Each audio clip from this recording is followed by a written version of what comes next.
You are on the What I Never Saw channel. Enjoy watching. I should have known something was off the moment I stepped through the door. Sarah was waiting in the kitchen, dressed like we had dinner reservations, not a quiet night in. A silk wrap dress, curled hair, fresh lipstick. Her smile stretched across her face like it was holding something back.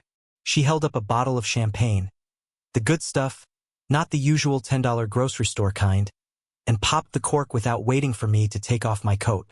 "Champagne for my favorite millionaire," she grinned, pouring 2 glasses before I'd even set down my bag. "Well, ceremonial millionaire, I guess." The bottle fizzed over the rim as she handed me a flute. I didn't even get a chance to catch my breath. I'd just flown back from Atlanta, my brain still buzzing from the whirlwind meetings and final signatures. I was exhausted, suit rumpled, tie askew, but her energy was electric. "You really went all out," I said, blinking at the spread on the counter. Charcuterie, candles, even that little jazz playlist she only used for anniversaries. Of course I did. $10 million deal? You think I'm letting that slip by without celebration? I laughed, rubbing the back of my neck. Well, technically it wasn't my 10 million, but yeah, biggest close of my career. The partners even handed me that ridiculous suitcase of fake cash. Said it was tradition. She raised her glass. "To tradition, then." We clinked glasses. I took a long sip. She didn't. The suitcase sat behind me on the counter. Matte black, combination locks, handles worn just slightly from the hands of men richer than I'd ever be. Inside, row after row of high-quality prop hundreds, fake but good enough to fool you at a glance. They gave it to me at the post-close dinner with a wink and a round of applause. I felt like a rock star. I figured Sarah would get a kick out of it. I hadn't expected her to treat it like it was real. After we ate, mostly her talking, me nodding, distracted and tired, I excused myself upstairs to change. My shirt clung to me, the fabric stiff with travel. As I unbuttoned it, I noticed something odd. There, on the inside of the collar, was a faint smudge. Lipstick, peach-toned, barely visible but definitely there. Sarah wore a cooler shade, almost mauve.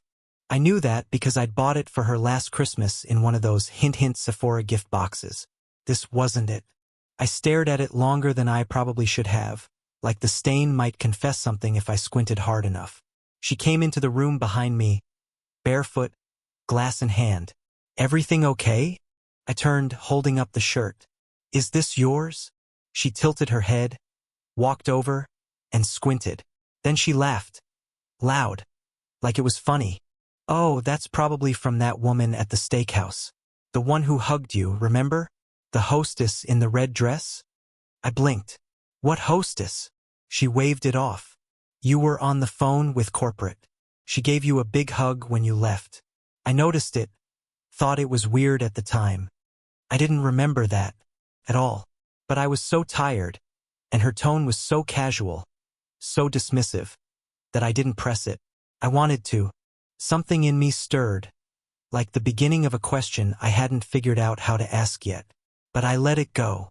I folded the shirt, tossed it in the hamper, and told myself it didn't mean anything. Downstairs, she was already clearing plates, humming some Ella Fitzgerald tune under her breath. I offered to help, but she waved me off again. "I'll take care of it," she said. "You've done enough today, Mr. Big Deal." I smiled at that, the kind of weary, grateful smile you give your wife when you think you're lucky to have someone who loves you more than they love your money. A few minutes later, I heard the clink of the suitcase latches from the hallway. "I'll put this in storage," she called out. "No point leaving it in the kitchen." I didn't argue. I barely looked up. I was halfway through reading emails from the firm, already sinking back into work mode, half dreaming of a weekend to recover. She walked past me with the case tucked under one arm, kissed me on the temple, and disappeared into the basement. I didn't see the suitcase again. That night, we climbed into bed a little after 10. She curled up beside me, her skin cold from the bathroom tile. I remember her hand tracing slow circles on my chest, her breath steady, warm. She whispered something I didn't quite catch. Something about new beginnings, or maybe finally moving forward. I mumbled something back. I don't even remember what. I fell asleep thinking about my next presentation, half-conscious, smiling. While I slept, Sarah moved silently through the house. She didn't turn on the lights. She knew every floorboard that creaked, every cabinet hinge that squealed. In the dead quiet of our home, she packed like a woman who had rehearsed this night over and over again. Her movements were precise, methodical. From the safe in our closet, she took the emergency cash, nearly $8,000 in mixed bills. From the jewelry drawer, she pocketed the gold necklace her grandmother gave her, the sapphire earrings she always claimed she was saving for special, and the silver chain I'd bought on our honeymoon in Lisbon. One passport, then another, a printed copy of our marriage license, folded neatly into her planner. I wouldn't realize any of this until the next morning. She slipped the fake money suitcase open and laid everything neatly on top of the replicas, like it belonged there. Then, with practiced hands, she zipped it up, checked the lock, and wheeled it toward the door. I don't know if she hesitated. I'd like to think she did. I'd like to think there was a moment when she stood in the dark, suitcase in hand, and thought about everything we'd been through. The good, the bad, the quiet Sunday mornings when she made pancakes and I played guitar badly just to make her laugh. But if there was a pause, it didn't last long.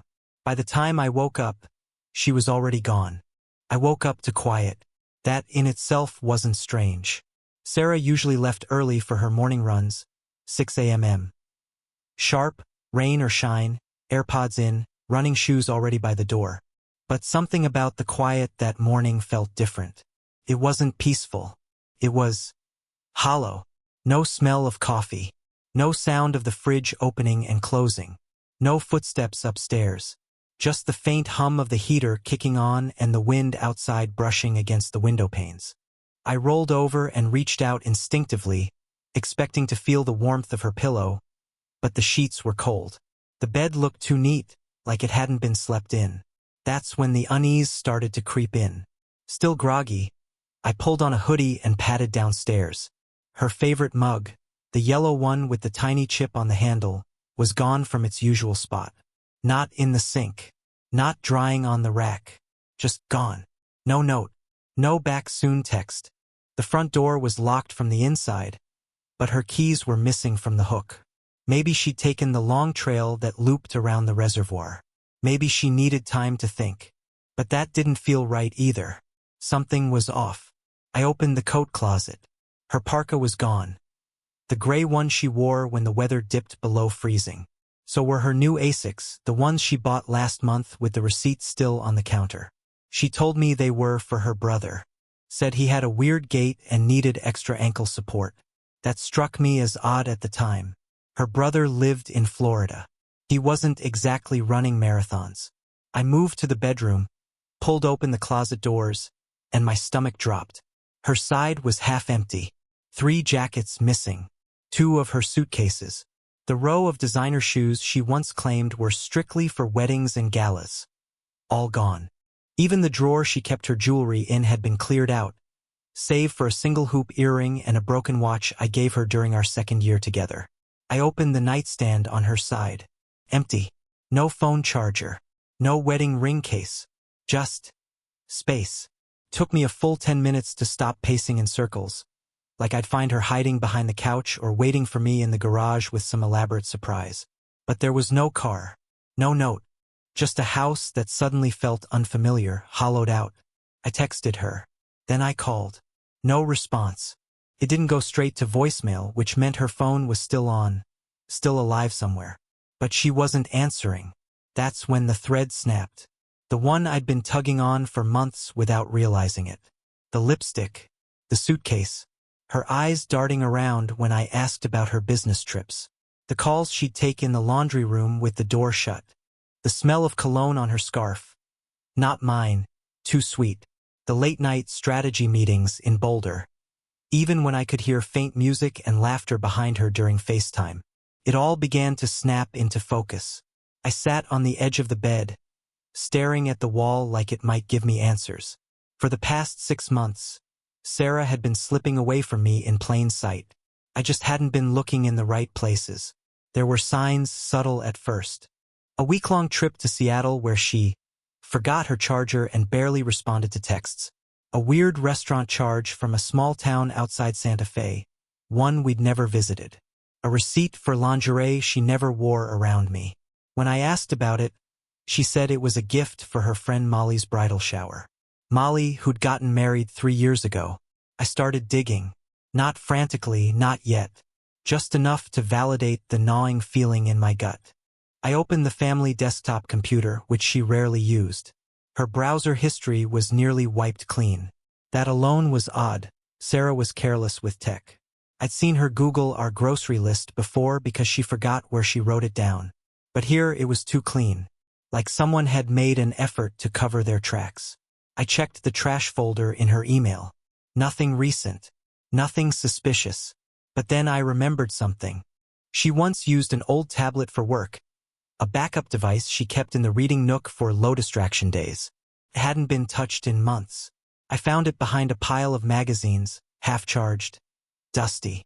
It didn't have facial recognition. Just a password, my birthday. I was in. There, buried in her synced apps, was a second email account. Not her usual one. A burner Gmail. Signed under the name S. Ainsley. I scrolled through messages that painted a picture I was never meant to see. Travel confirmations under fake names. Airbnb receipts. Messages titled Route Plan and Last Check. All sent to someone named R. Vega. Ryan Vega. The name didn't hit me immediately, but it did eventually. He was an electrician. Came to our house almost 2 years ago when we were renovating the guest bathroom. Quiet guy. Short, military haircut. Friendly but reserved. I remember Sarah offered him water, then wine. I thought she was just being polite. He stayed 3 hours past when the job should have been done. I even joked about it at the time. What took so long? I asked. Old wiring, she said, not looking up from her phone. Now, I wondered if she'd ever told him I was even home that day. I leaned back in the chair, my pulse in my ears. I should have seen it. All of it. But I'd been too distracted by work, by life, by the illusion that our marriage was still solid. Even as she was laying the groundwork to vanish. And the suitcase. That goddamn suitcase. I raced downstairs, ripped open the basement door and practically stumbled down the steps. Gone. It wasn't in the usual spot behind the holiday boxes. Not under the old camping gear. I pulled everything out. Every shelf. Every plastic bin. Nothing. She'd taken it. The replica money suitcase. The one the firm had gifted me for symbolic effect. Something to laugh about, to pose with in photos. She thought it was real. Or maybe she didn't care. Maybe it was never about the money. Maybe it was about escaping clean, about control, about one last sh*t at reinvention. But I wasn't going to let that happen. I went back upstairs and sat in the kitchen, staring at the place where she'd clinked her glass against mine just 12 hours earlier. I tried to picture her there, smiling, laughing, acting like everything was fine. And that's what broke me. Not the lies. Not even the betrayal. It was how easy it was for her. How natural. Like she'd done it before. Like she was born for it. By noon, the house felt like it didn't belong to me anymore. I wandered from room to room, not looking for her. Because deep down, I knew she was long gone, but trying to find something she'd missed. A forgotten shoe, maybe. One of her scarves stuffed in a drawer. Anything to make sense of how thoroughly she had erased herself from my life in a single night. There was nothing. Even the little things were gone. The bottle of lavender lotion she kept on her nightstand. Her books from the shelf. The framed photo of us in Venice, the one I thought she loved. Even her toothbrush was missing. Not replaced or tossed, just missing. It was like living in a movie set, a replica of my own life. I poured myself a cup of coffee I didn't want and stared out the kitchen window. Her car had been in the driveway when I got home from the airport. Now it was gone. No Uber receipts, no text. Not even a fake excuse. She vanished the way you only can when you've been planning to vanish. I took the coffee to the living room and turned on the TV for noise. It didn't help.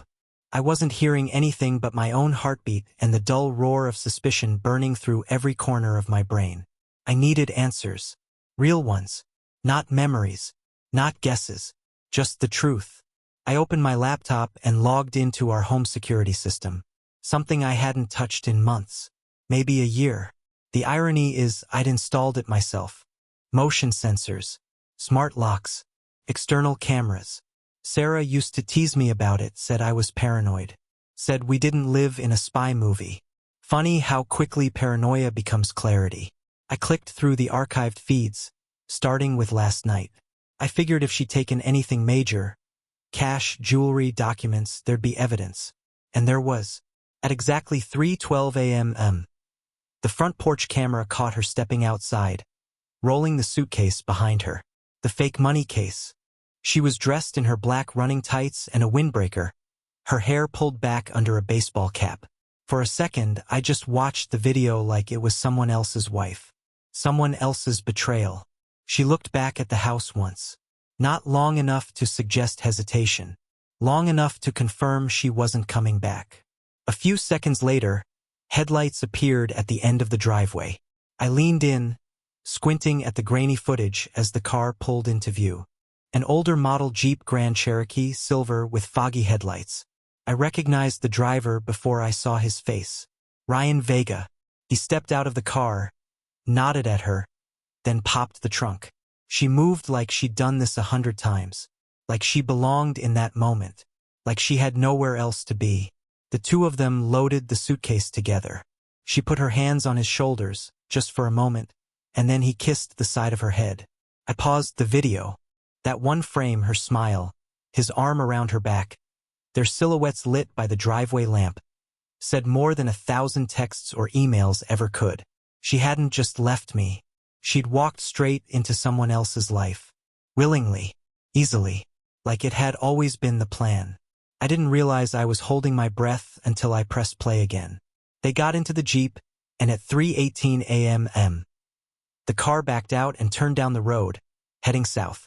I watched until the tail lights disappeared into darkness. I sat back in the chair, stunned. Not surprised anymore. No, I'd moved past that. I was angry, sure, but even that was beginning to cool into something colder, something useful. This wasn't just a breakup. It was a theft, a betrayal wrapped in a smile and a champagne toast. She toasted my success the same night she stole from me. And now she was on the road with a man I barely remembered. A man who once spent an afternoon fixing our wiring and, apparently, something else behind my back. But here's the thing. Sarah thought the suitcase held real money. That was her mistake. The firm's ceremonial case was a tradition. The bills inside looked authentic, printed on specialty paper, aged just enough to pass a glance. But they were fake. Every single one of them. We called it the decoy, a symbol of trust among the partners. And just in case anyone ever tried to run off with it, there was a GPS tracker sewn into the handle, stitched under the leather grip with medical-grade thread. You couldn't see it. You couldn't feel it. But it was there, humming silently, waiting to be activated. I pulled up the tracking software on my tablet, logged into the partner portal, and clicked the ping button. A few seconds passed. Then, location found, U.S. Route 285, southbound, 62 miles from last ping. Estimated destination, northern New Mexico. I exhaled slowly. There they were, running from a fantasy they didn't realize was fake. I activated continuous tracking, set it to ping every 5 minutes, and saved the coordinates. Then I did what Sarah didn't expect. I went into action mode. I filed a report with the local police, not claiming monetary theft since the suitcase technically contained no cash, but symbolic corporate theft, which, under our partnership bylaws, was still considered fraud if the intention to deceive was clear. And hers was crystal clear. I sent the security footage, the GPS location, the internal memo explaining the nature of the suitcase, and a notarized statement of ownership to the firm's legal counsel. They responded within minutes. The partners were furious, not just at the breach of protocol but at the sheer gall. One of them, a guy named Ken who never liked Sarah to begin with, replied with just 3 words, "Make it public." By 4:30 p.m. The case was in the hands of the state attorney's office under review for fraud and property misrepresentation. Ryan Vega's vehicle had been flagged. An alert had been placed on both Sarah's and Ryan's passports. It moved fast, faster than she could have imagined. By 5 o'clock, I was no longer the victim of a betrayal. I was a client with legal standing, backed by a firm with lawyers who didn't bluff. But what I kept thinking about, what I couldn't get out of my head, was how easily she'd toasted me with one hand while unscrewing our life with the other. How many people go to bed thinking they're loved, only to wake up as a mark? I checked the tracker again. The dot had stopped just outside a roadside motel near the Colorado-New Mexico border. An old, sun-bleached spot I recognized from a summer road trip years ago. She and I had driven past it once and joked about how sketchy it looked. Now she was in it, with Ryan, and my suitcase full of nothing. I almost felt bad. Almost. You never really picture yourself in moments like these, watching a blinking red dot on a map, knowing that it represents the person you swore your life to, fleeing with someone else and a suitcase they think is worth millions. Feels surreal. Like the kind of plot you'd read in a bad thriller novel at an airport, not live through on a freezing Saturday afternoon in Colorado. But there I was, sitting in my home office, lights off, blinds drawn, listening to the rhythmic tick of the GPS signal. Every 5 minutes, another ping, another mile south. At 5:36 p.m., the signal stopped moving. I stared at the address. Cedar Glen Motel, Room 12. Espanola, New Mexico. I knew that place. Sarah and I had driven past it years ago during a road trip to Santa Fe. We laughed at the hand-painted sign, the flickering neon vacancy light. I remember she said, "That's the kind of place people go to disappear." Guess she wasn't joking. I pulled up the motel on Google. No online booking. No front desk photos. Just a grainy sh*T of a one-story row of rooms. Faded curtains, cracked pavement, and a single ice machine clinging to life outside room 8. A hiding spot, not a destination. I leaned back in my chair. I wasn't shaking. I wasn't yelling. That part of me had burned out the night before. Now everything was cold, sharp, mechanical. Sarah thought she'd pulled off something clever. She'd finessed her way out of our life, taken everything she thought mattered. Cash, identity docs, jewelry, and what she believed was a briefcase full of enough money to vanish and start over. But I'd built that case with deception in mind. Not because I didn't trust her, though looking back maybe I didn't, but because I didn't trust anyone completely. You work high-stakes deals long enough, you learn the hard way that people change when money's involved. That briefcase, the one she rolled so confidently down the driveway, had been designed for two purposes: to look real and to track whoever was dumb enough to treat it that way. And now it had done its job. I emailed everything to Detective Hall at the Jefferson County Sheriff's Office. He'd already opened a case, but now that we had video, tracking data, and a confirmed location, he looped in the New Mexico State Police. There was enough to classify it as a coordinated attempt at property theft, even if the property was technically symbolic. It didn't matter that the money was fake. What mattered was the intent. Intent to steal. Intent to flee. Intent to deceive. Sarah had no idea that ceremonial assets, especially those tied to corporate branding or investor confidence, carried real legal weight. She thought she was stealing a bag of cash. But in the eyes of the law, she was committing a form of corporate fraud.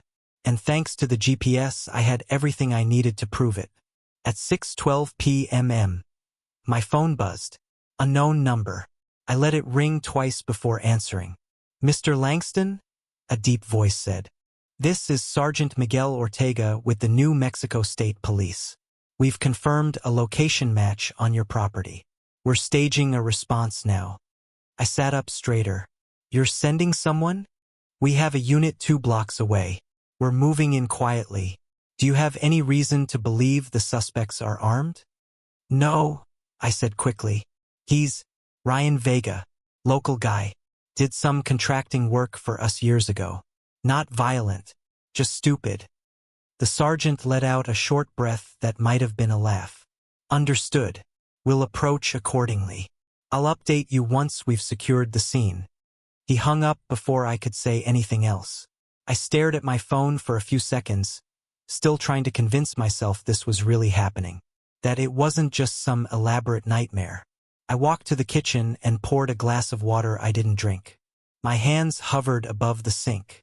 Not shaking, just detached. For months, I'd been a spectator in my own life. Sarah had been rewriting our story behind my back, erasing chapters, hiding whole pages. And now I was finally holding the pen again. At 6:45, the call came. "Mr. Langston," Ortega said. "We've detained both suspects." I swallowed hard. "Is she okay?" "She's not injured, if that's what you're asking. We located the vehicle in the motel lot, made contact without incident. The male subject attempted to flee on foot. He was subdued. The female remained on site. Both are in custody. The suitcase was found inside the room. We've secured it." I had a million questions, but I only managed one. "Did she say anything?" There was a pause. "She asked for a lawyer." That figured. He told me someone from property recovery would be in touch within the hour. That I'd likely need to sign some statements. That a detective might follow up with me in person next week. He thanked me for cooperating, then disconnected. I stood there, alone in the quiet of our kitchen, staring at the floor like I expected it to open up beneath me. Part of me wanted to cry, not out of sadness, out of absurdity, out of the sheer ridiculousness of the past 24 hours.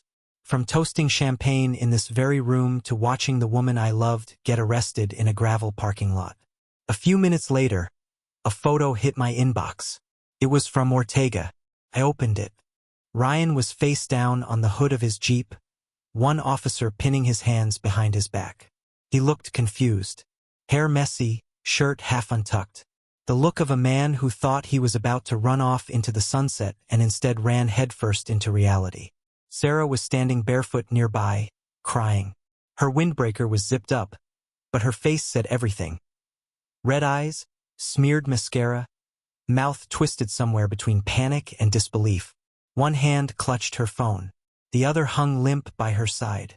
The suitcase was in the foreground, closed, untouched, useless. She had no idea what it contained, or rather what it didn't. I forwarded the image to my firm's managing partner with a short message. "The suitcase has been recovered. Contents remain untouched. Charges pending. Let me know how public you want this." He replied 3 minutes later. "Press release going out Monday. You did the right thing." It felt hollow. Doing the right thing usually does. By 9 p.m. both Sarah and Ryan were officially booked. I declined to press major charges, not because I felt merciful, but because I didn't want to drag this through court. I didn't want to hear her voice again. I didn't want her lawyer trying to paint her as some misguided spouse. No, she'd made her choice. She'd bet on me being too slow, too soft, too stunned to act. She lost that bet. But I did ask that the arrest records remain public. Not to punish her. Not even to shame her. Just so that someday when someone Googled her name, they'd know. They'd know what she was willing to do, how far she went, what she walked away from. And maybe, just maybe, they'd think twice before trusting her the way I once did. The image of her stayed with me longer than I thought it would. Sarah, barefoot on the gravel, standing just a few feet from the man she'd chosen to vanish with. Eyes wide, mouth slack, tears she wasn't even wiping away anymore. The same face I'd once watched fall asleep beside me, now caught in a freeze frame of defeat. I stared at that photo for what felt like hours, not out of satisfaction, not even revenge, just to remind myself it had really happened. I'd scrolled past it a dozen times, zoomed in on her expression, the suitcase, the officers in the background. I noticed things I hadn't before. How her hand clutched her phone like it was a lifeline. The way Ryan's belt had come undone in the scuffle. The way the SUV's rear door hung half open, revealing the inside. Pillows, a duffel bag, a half-eaten bag of trail mix. They hadn't just been escaping. They were nesting, setting up a life built on lies.